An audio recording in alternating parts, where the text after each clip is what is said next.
মৰমৰ ছাত্ৰ-ছাত্ৰীসকল, আজি তোমালোকৰ নৱম শ্ৰেণীৰ পাঠ্যপুথিত থকা দ্য লেক আইল অফ ইনিছফ্ৰী নামৰ পয়েমটো আলোচনা কৰিম। আৰু এই পয়েমটোৰ পয়েট হ'ল William Butler Yeats.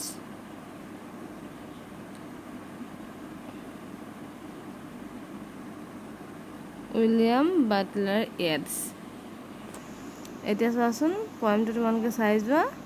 The lake isle of Innisfree. I will arise and go now, and go to Innisfree, and a small cabin built there of clay and wetless made. 9 bean rows will I have there, a hive for the honey bee, and I live alone in the bee-loud glade. And I shall some peace there, for peace comes dropping slow, dropping from the veil of the morning to where the cricket sings. There midnights all a glimmer, and noon a purple glow, and evening full of linnets' wings. I will arise and go now, for always night and day I hear the lake water lapping with low sounds by the shore, while I stand on the roadway or on the pavement's grey. I hear it in the deep heart's core.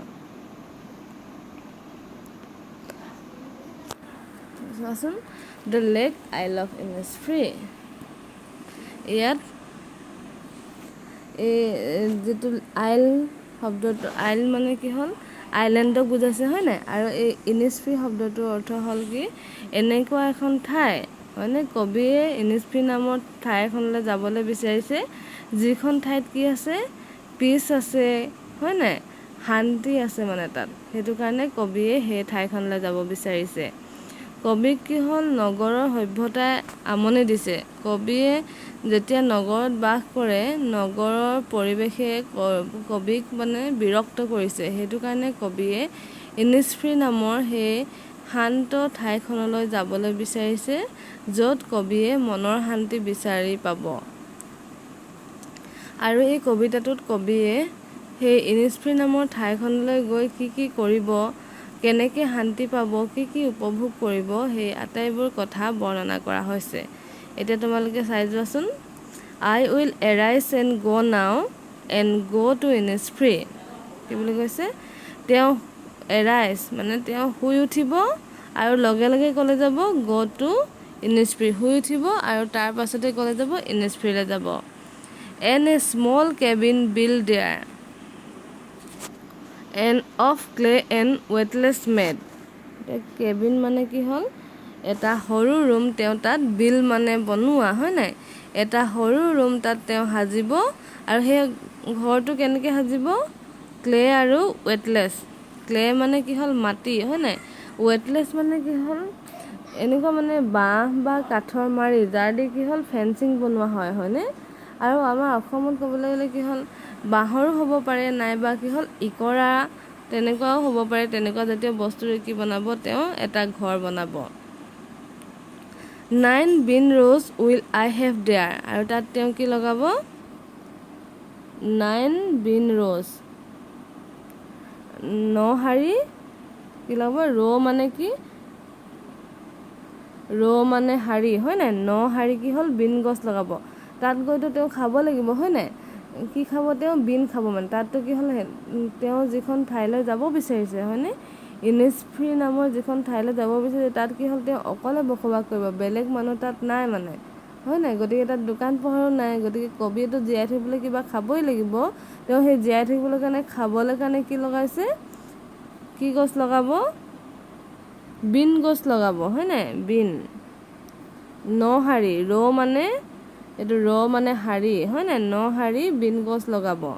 আৰু কি কৰিব, এ hive for honey B, আৰু এটা তেওঁ মৌ বাঁহ, hive মানে মৌ বাঁহ হয় নাই, মৌ বাঁহ তেওঁ, হাইভ মানে মৌ বাঁহ দেই, প্ৰতিপালন কৰিব। কিহৰ কাৰণে, হানি বি মানে মৌ জোলৰ কাৰণে, মৌ জোল খাবৰ কাৰণে তেওঁ কি কৰিব, এটা মৌ বাঁহ প্ৰতিপালন কৰিব। এণ্ড লিভ এলন, এলন মানে কি, অকলহৰে তাত বসবাস কৰিব আৰু কেনেকৈ তাত থাকিব বি লাউড গ্লেড মানে কি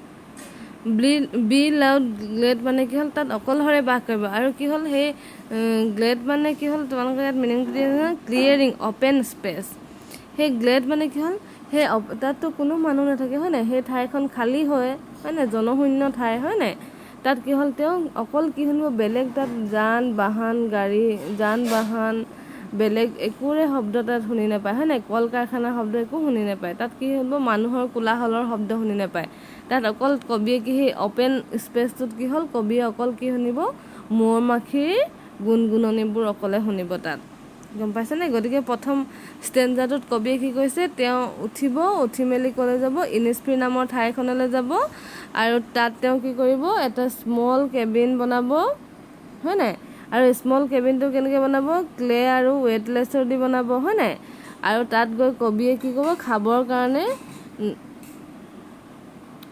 9 বিন ৰ'জ লগাব হয় নাই তাৰপিছত কি কৰিব মৌ খাবৰ কাৰণে কি হ'ল হাইভ এটা প্ৰতিপালন কৰিব হয় নাই আৰু তাত কি কৰিব কবিয়ে মৌ মাখিৰ শব্দ শুনি সেই মুক্ত ঠাইখনত কি হ'ল অকলহৰে এলোন বুলি কৈছে হয়নে অকলহৰে তাত জীৱন নিৰ্বাহ কৰিব হয়নে এতিয়া তোমালোকে ছেকেণ্ড ষ্টেঞ্জাটো চোৱাচোন and I shall have some peace there for peace comes dropping slow' আৰু কবিয়ে কি হ'ল পিচ মানে শান্তি হয় নাই সেই ঠাইখনলৈ গৈ কবিয়ে বহুত শান্তি পাব আৰু সেই শান্তিবোৰ কেনেকৈ আহিব বুলি কৈছে ড্ৰপিং শ্ল' মানে কি হ'ল তালৈ গৈ লগে লগে কবিয়ে শান্তি নাপায় লাহে লাহে কি হ'ল কবিয়ে তাত শান্তি পাব মানে লাহে লাহে সেই ঠাইখনলৈ ড্ৰপিং শ্ল' মানে লাহে লাহে শান্তিবোৰ তালৈ নামি আহিব সেই ঠাইখনলৈ dropping from the veil of the morning to where the cricket sings আৰু কবিয়ে তাত কেনেকৈ তালৈ শান্তি নামি আহিব বুলি কৈছে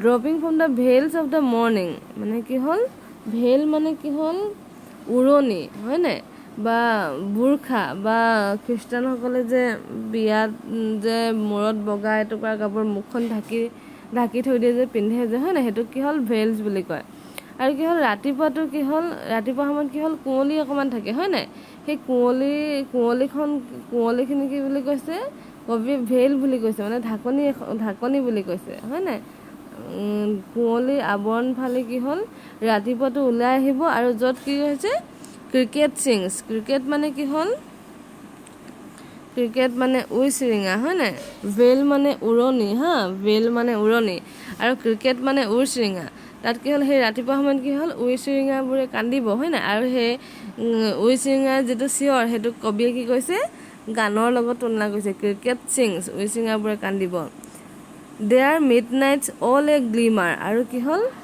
মিড নাইট মানে মাজ ৰাতি হয় নাই মিড নাইট মানে মাজ ৰাতি গ্লিমাৰ মানে চাইনি হয় নাই চিকমিকাই থকা হয় নাই আৰু তাৰ কি হ'ল সেই ইনিছফ্ৰীৰ ৰাতিবোৰ কি হ'ল মাজ ৰাতিবোৰ কি হ'ল একদম ধুনীয়া চাইনি মানে কি হ'ল আকাশখন কি হ'ল তৰাৰে ভৰপূৰ হৈ থাকিব হয় নাই সেইকাৰণে চাইনি হৈ থাকিব জিকমিকাই থাকিব হয় নাই এণ্ড নুন এ পাৰ্পল গ্ল' আৰু কি হ'ল নুন মানে দুপৰীয়াটো কি হ'ব দুপৰীয়াটো আকাশখন কেনেকুৱা হ'ব পাৰ্পল ৰঙৰ বেঙুনীয়া ৰঙৰ আকাশখন হ'ব আৰু কি হ'ল সেইবোৰ দেখি কি হ'ল কবিয়ে মনত বহুত শান্তি পাব an evening full of linnet wings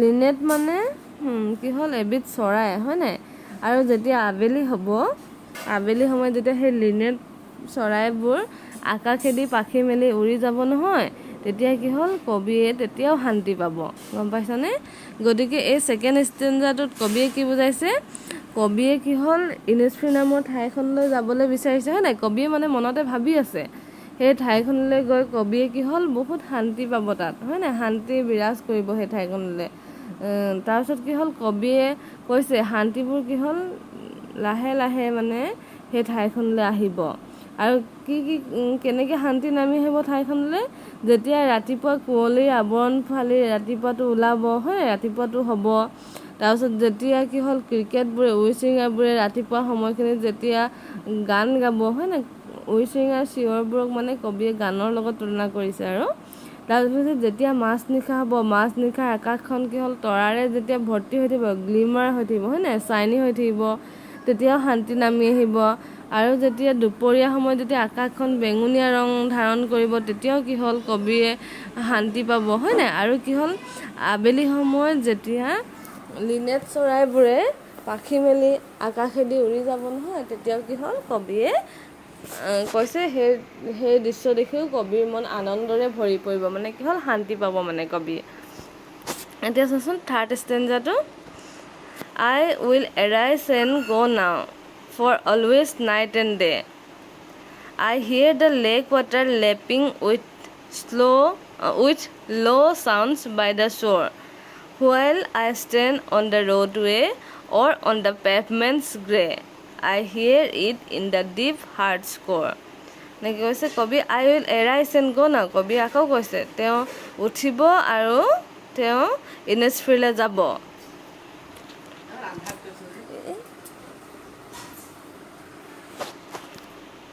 For always night and day, তাৰপিছত কি হ'ল always night and day মানে তেওঁ সদায় কাৰণে মানে তালৈ যাব।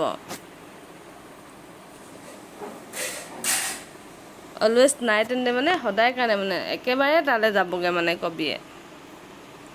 এৰাইজ মানে উঠা, হা, হৈ উঠা, এৰাইজ মানে উঠা, জাগি উঠা। I hear the lake water lapping with low sounds by the shore. আৰু কি হ'ল যেতিয়া লেক ৱাটাৰ মানে কি হ'ল ইনিছফ্ৰী নামৰ ঠাইখনত কি হ'ল এটা হ্ৰদৰ পাৰত, হয় নাই, হ্ৰদতে আছে, হয় নাই, দ্বীপত থকা এটা হ্ৰদৰ ওচৰত আছে সেই ঠাইখন। আৰু যেতিয়া কি হ'ল সেই কবিয়ে কি হ'ল শুনি আছে মানে যেতিয়া লেক ৱাটাৰবোৰে কি হ'ল তাৰ পাৰত, লেকৰ পাৰত যেতিয়া লেকৰ পানীখিনিয়ে কি হ'ল ষ্ট্ৰাইক কৰিব, লেপ মানে কি হ'ল খুন্দা খাব, হয় নাই, লেপিং মানে কি হ'ল ষ্ট্ৰাইক কৰা বা খুন্দা খোৱা, হয় নাই, খুন্দা খাব। আৰু তাৰ পৰা যিটো শব্দ আহিব, চোৰ মানে পাৰ, হয় নাই, লেক মানে হ্ৰদ, লেপিং মানে কি হয় জানানে, ষ্ট্ৰাইক কৰা বা খুন্দা খোৱা, হয় নাই, বা ঘৰখন হোৱা, ঘঁহনি খোৱা, মানে নদীৰ পানীবোৰ কেতিয়া পাৰলৈ আহি যায় নহয়, সেইটো কথা কৈছে, হা। আৰু পাৰলৈ আহি কি হ'ল পাৰটো খুন্দা মৰাৰ ফলত যিটো শব্দ হয়, সেই শব্দটো কি হ'ল কবিয়ে মানে সেই শব্দটোৰ কথা কবিয়ে কৈছে। আৰু সেই শব্দটো চোৱাচোন কি হয় কবিক, while I stand on the roadway। আৰু সেই শব্দটো কি হ'ল কবিয়ে শুনি থাকে, মানে লেক ৱাটাৰে যেতিয়া চৰত আঘাত কৰে, হয় নাই, লেপ কৰে, তেতিয়া কি হ'ল যিটো শব্দৰ সৃষ্টি হয়, সেই শব্দটো কি হ'ল কবিয়ে শুনি থাকে কেতিয়া, যেতিয়া কবিয়ে ৰাস্তাত থিয় হৈ থাকে, হয় নাই। আৰু কি হয় অন দ্য পেভমেণ্টছ গ্ৰে, আৰু কি হ'ল তেওঁ যেতিয়া ফুটপাথত, গ্ৰে ৰঙৰ ফুটপাথত যেতিয়া তেওঁ থিয় হৈ থাকে বা ৰাস্তাত খোজকাঢ়ি থাকে নহয়, ৰ'ডৱে মানে ৰাস্তা, হয় নাই, আৰু পেভমেণ্ট মানে ফুটপাথ, হয় নাই, মানে পকা ৰাস্তা এটাত মানুহ খোজকাঢ়িবলৈ যিখিনি ঠাই থোৱা হয়, হয় নাই, সেইখিনিক পেভমেণ্ট বুলি কৈছে। যেতিয়া তেওঁ খোজকাঢ়ি থাকে, ৰাস্তাত থিয় হৈ থাকে বা পেভমেণ্টত তেওঁ যেতিয়া ফুটপাথত গৈ থাকে, তেতিয়াও কি হ'ল কবিয়ে সেই শব্দটো মানে শুনি থাকে, মানে এনেকুৱা তেওঁ অনুভৱ কৰি থাকে, অন্তৰৰ পৰা এনেকুৱা অনুভৱ কৰি থাকে, এইটো শব্দ শুনি থাকে যে এতিয়া মানে লেকৰ ৱাটাৰখিনিয়ে চৰত খুন্দা খাই যিটো শব্দ কৰে, সেইটো তেওঁ শুনি থাকে।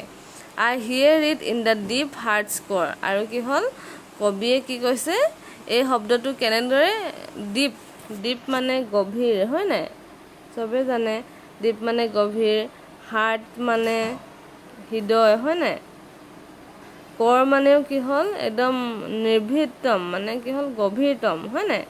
যেতিয়া কি হ'ল কবিও মানে অন্তৰৰ পৰাই সেই শব্দটো শুনিবলৈ ষ্টাৰ্ট কৰে, যেতিয়া কি হ'ল কবিয়ে ৰাস্তাত থিয় হৈ থাকে বা ফুটপাথত থিয় হৈ থাকে, তেতিয়া কি হ'ল কবিয়ে অন্তৰে মানে সেই শব্দটো শুনে, কোনটো শব্দ, যে লেক ৱাটাৰে চৰত মানে কি হ'ল লেক ৱাটাৰে লেকৰ পাৰত আঘাত কৰা শব্দটো তেওঁ শুনি থাকে। গতিকে আমি কবিতাটো পঢ়ি বুজিলোঁ যে কবিক কি হ'ল চহৰীয়া পৰিৱেশে আমনি দিছে, হয় নাই, আমনি লাগিছে আৰু নগৰত থাকি কবি নগৰৰ ইমান হুলস্থুলীয়া কোলাহল পৰিৱেশৰ পৰা কি হ'ল কবিয়ে আঁতৰি আহি ইনিছফ্ৰী নামৰ ঠাইখনলৈ যাবলৈ বিচাৰিছে, হয় নাই? য'ত কি হ'ল কবিয়ে কৈছে য'ত থাকিলে তেওঁ মনত শান্তি পাব, য'ত কি হ'ল শান্তিবোৰ লাহে লাহে বৈ আহিব, হয় নাই? লাহে লাহে শান্তি পাব, কবিৰ মনটো আনন্দৰে ভৰি পৰিব, হয় নাই? আৰু তাত কি হ'ল কবি এটা সৰু ঘৰ বনাব, কেবিন এটা বনাব মাটি আৰু ইকৰাৰ বা বাঁহেৰে, হয় নাই? আৰু তাত তেওঁ বিন গছ লগাব, পানী প্ৰতিপালন কৰিব, হয় নাই? তাৰপিছত কি হ'ল তেওঁ ৰাতিপুৱা তেওঁৰ মনটো ভাল লাগিব, হয় নাই? তাৰপিছত দুপৰীয়া ভাল লাগিব, নোনতো তেওঁ ভাল লাগিব আকাশখন চাই, ৰাতিৰ আকাশখনো চাই তেওঁ ভাল লাগিব, আৰু লিনেট চৰাই যেতিয়া উৰি যাব, হয় নাই? তেওঁ থকা ঠাইখন দি তেতিয়াও তেওঁ মনত আনন্দ পাব।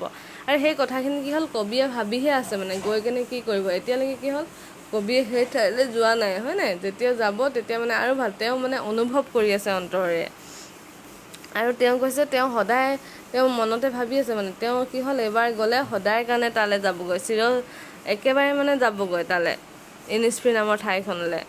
আৰু তেওঁ কি হ'ল যেতিয়া ৰাস্তাইদি গৈ থাকে বা ফুটপাথত ৰৈ থাকে তেতিয়া কি হ'ল সদায় কি হ'ল সেই শব্দবোৰ শুনিবলৈ পায়, লেক ৱাটাৰে যে পাৰত স্পৰ্শ কৰিলে বা খুন্দা খালে যিটো শব্দ হয় নহয়, সেইটো তেওঁ সদায় শুনা পাই থাকে।